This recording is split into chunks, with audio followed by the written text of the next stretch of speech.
As part of Business Depot Advisory, I talk a lot about the business lifecycle. Now, it's critical for you as a business owner to know where on that journey you and your business currently are. It's also important that you understand where your team members are on their personal journey through your business.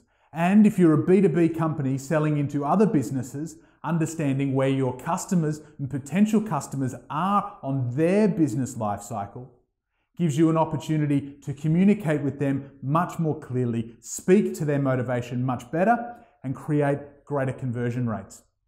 In other words, understanding all of the aspects of the business lifecycle gives you a competitive advantage. So for now, and across this and the next 3 episodes, I'm going to go deeper into each of the 4 aspects of the business lifecycle: startup, scale up, step up, and sell up, to help you understand how you can apply that to yourself, to your business, to your team, and to your clients to create better business outcomes. Starting today at startup, and I want you to think back to day 1. Do you remember the day that your business began? A majority of business owners I talk to can actually still name the date, even if it was 15, 20, 25 years ago when they began their business. And do you remember how you felt on that day? The word I hear most often is excited. I remember the first day I started my business and I was excited for it. Now, sometimes that excitement lasts for months.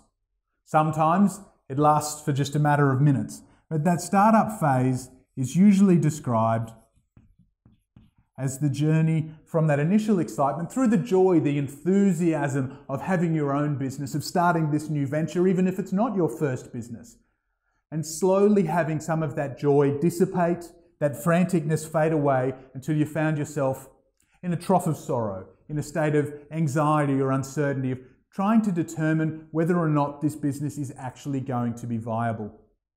Now, that initial energy is fantastic. It gets you going. You need it to get out of the bed in the morning in those early days of the business when there's a whole lot of wheel spin going on. Similarly, you want to make sure you're putting in place the necessary things to get through that trough of sorrow as quickly as possible. I've talked before about the business life cycle being a journey of speed bumps, hurdles, and brick walls. Speed bumps aren't that hard to get over, but you need to have some momentum. And as a business, it's exactly the same. To shift out of startup and into scale up, to shift your energy from that excitement and that sorrow, uncertainty, into confidence that this business is going to work, you need to put in place 3 key priorities to generate revenue. And the startup phase of business, the reason we color it in blue, is because it's the revenue phase. It's the phase where it is most critical that you develop revenue strategy and systems for your business. And the 3 priorities to help you to achieve that. Number 1, a clear product market fit. It's no good just building a product that you love if there isn't a target market for it. It's what I call a solution in search of a problem. What you need to do is identify a target market and understand their pain, their problems, and how your solution, your product, can help to those clients.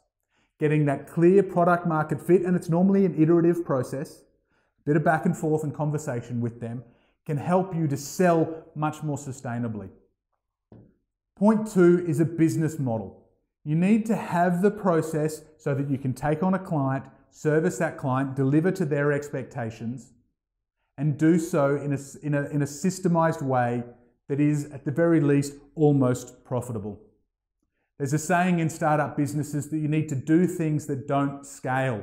Sometimes for that business model, you need to do things that you're not going to be able to do forever, just to prove that the product suits the market and that your business model can work. And then number 3 is sustainable sales. Can you generate new clients, new customers for your business on a sustainable way? Because I see a lot of startup businesses who don't want to do sales. They think that their product is going to be so incredible, so successful, that people are going to beat a path to their door. And unfortunately, that's not the reality of business.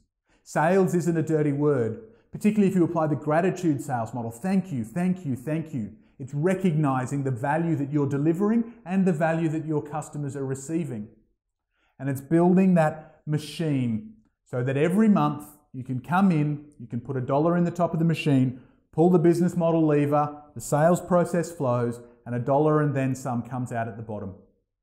If you can build those three things, a clear product that has a clear market it fits into, the business model to deliver profitably that product, and then the sustainable sales to keep your business fed, that will give you the revenue, that will give you the momentum you need to get through that speed bump.